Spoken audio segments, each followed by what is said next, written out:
Hello, everybody, and welcome to the excitement of peer institution assessments. My name is Sean Wilkinson, and today I'm going to tell you about two institutions that have kind of said each other are similar to each other. The first one, Florida Gulf Coast University, FGCU, coming to us from Fort Myers, Florida. Also happened to be my undergrad. Awesome, awesome school. And today we're comparing it to the University of Tennessee at Chattanooga. UTC is coming to us from Chattanooga, Tennessee. Both institutions are actually found on each other's list of peer institutions. That's why they were decided on to compare. So the first thing we're going to talk about today is accreditation. Both FGCU as well as UTC are accredited by SACS. SACS. The big difference is kind of the age of the two. They are both regional institutions, but Florida Gulf Coast University was accredited since 1999, while UTC has been around and accredited since 1910. When looking into specialty accreditations, UTC definitely has a lot more than FGCU. Both of them have specialty accreditations in occupational therapy and physical therapy, nursing, nurse anesthesia, teacher education, and that's the list for both of them. UTC also has specialty accreditations in dietetics and dieting, in art and design, in music, and theater.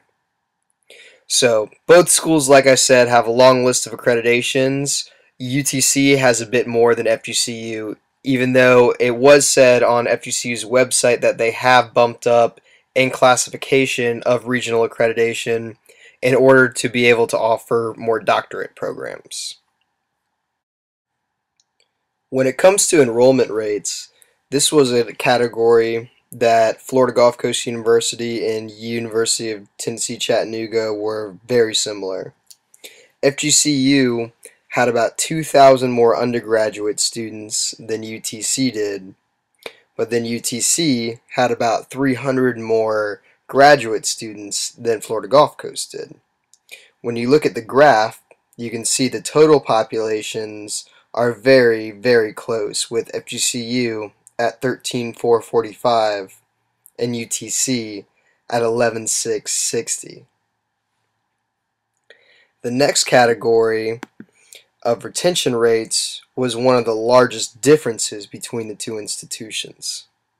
Florida Gulf Coast University had a 76% retention rates, 9 points higher than UTC's 67.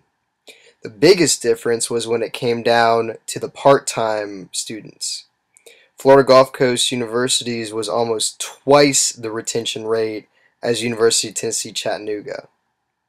Now these numbers were pulled from students that were first year freshmen 2011 to 2012, similar to the last numbers of enrollment rates were from the fall 2012 year as well. But I guess when you're looking at retention, both these numbers beat the pants out of some schools we've been learning about with around 40% retention rate. So mad props to them there. Similar to the retention rates, FGCU boasts a slightly higher graduation rate than University of Tennessee Chattanooga. Both 4-year and 6-year graduation rates are on average 8% higher than UTC's.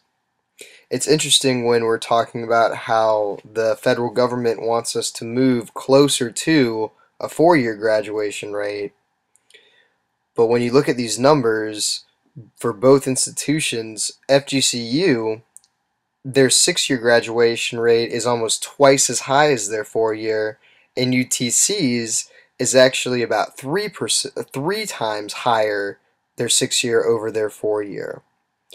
So if it is really the movement that we're trying to bring back to the 4-year graduation time, it would be interesting to see what these graduation rates will do for both schools.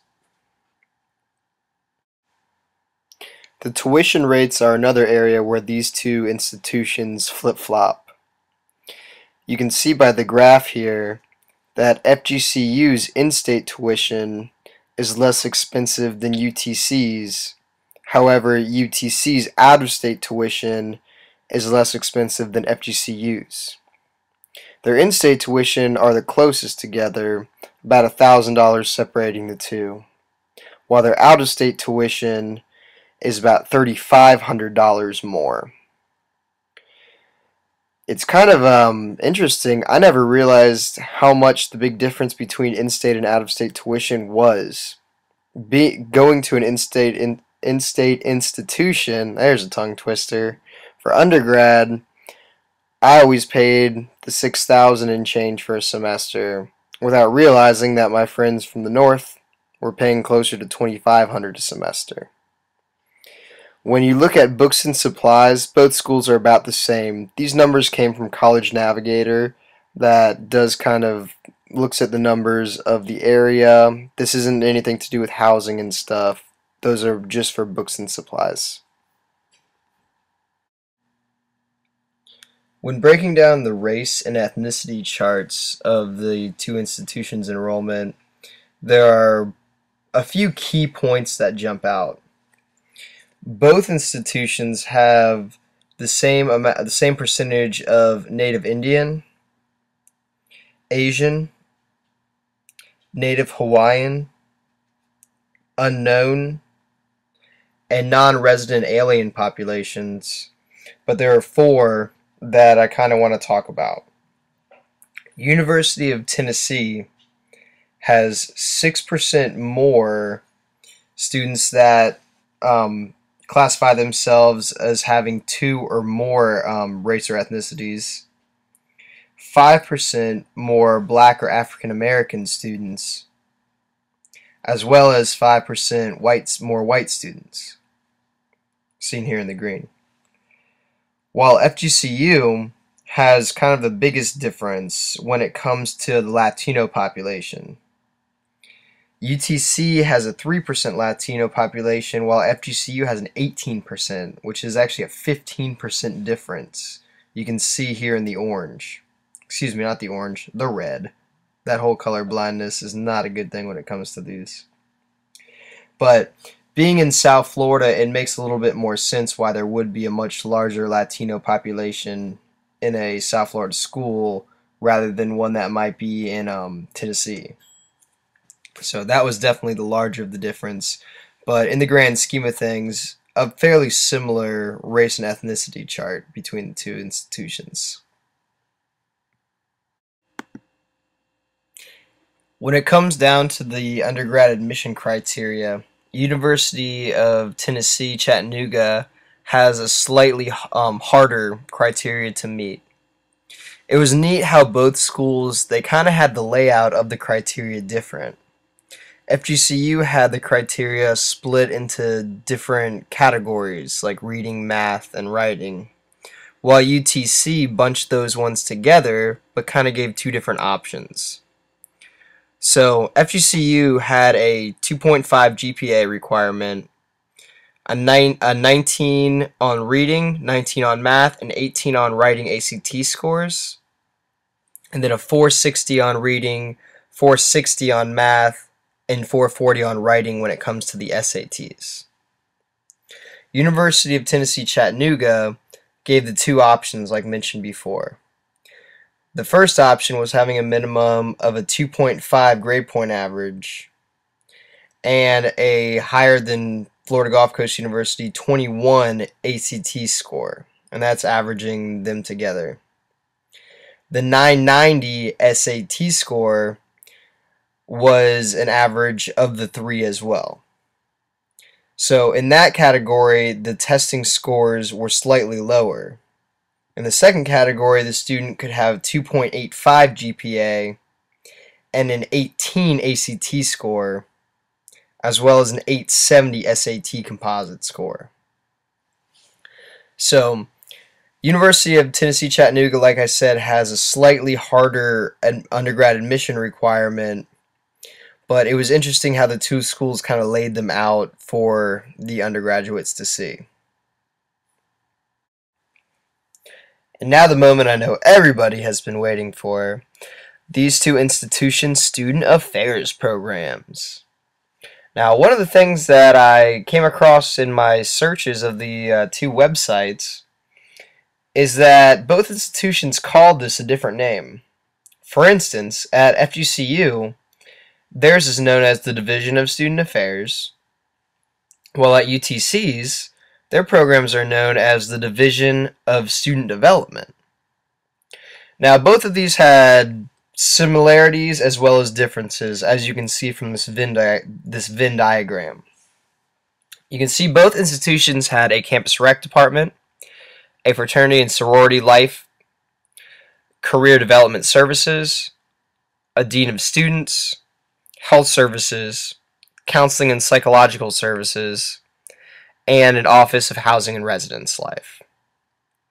Now, each institution also had some programs that were distinctive to them.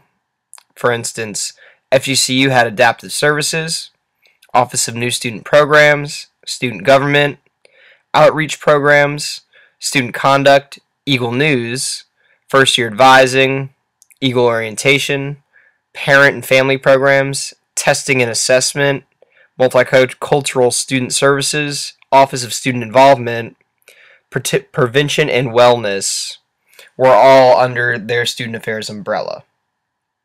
UTC's umbrella encompassed personal development, university center, a women's center, and disability resource center as well. Now, it could even be that University of Tennessee Chattanooga's sections are just broader than FGCU's. For instance, when looking at their UTC's Disability Resource Center, I feel like Adaptive Services at FGCU, the Testing and Assessment Center, could be kind of underneath that. And then when talking about personal development, it seems like some of FGCU's more unique ones could be under that umbrella too. So, long story short, both of these institutions have a lot of student affairs programs. A good thing to keep in mind for future student affairs professionals, wink wink. And the last comparison, the assessment practices.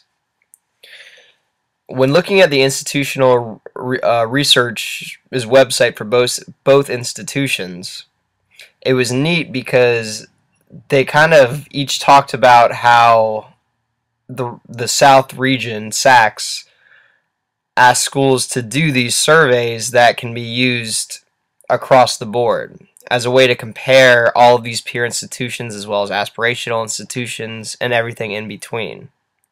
So the National Survey of Student Engagement and the Faculty Survey of Student Engagement were the two that each institution shared. They both do these ones. And when thinking about it, it's really neat because you do get the students' perspective on their engagement as well as the faculty's perspective of the students' engagement. So, always good to do multiple tests, and thank you iPads for making our lives way, way easier nowadays. Now, unique to each institution, FGCU also does a cooperative institution research program, a higher education research institution faculty survey, and a Noel Levitz student satisfaction to gauge student involvement. Now, these are mainly surveys that are used to compare against other schools outside. Their IR website also talked about how FGCU does kind of internal assessments of each program and uses that information more internally.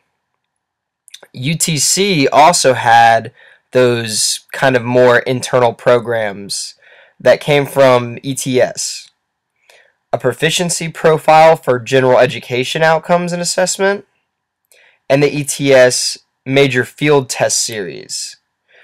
These are used to kind of look at each kind of specific college and division to better themselves. The area's concentration achievement tests are another one that more has been used in the past to look at their internal assessment. But lately it said that they moved to the ETS programs. So it's really neat to see that the institutions are both doing external and internal assessments to better themselves. That lets them do the whole spectrum, everything from satisfaction to evaluation to peer review to all that good stuff that we had to learn for that test. Now, most of the information that I gathered in this presentation came from 3 different locations. The first one was College Navigator. I got a lot of my raw data to compare on that website. The other 2 were Florida Gulf Coast University's IR website and University of Chattanooga, Tennessee's IR website. Kind of bouncing around there, it gave me a lot more details on how this information was gathered, as well as kind of not so much just the numbers, but the programming. And now for questions. Everyone's favorite part. So, first question. Yeah, you there in the back.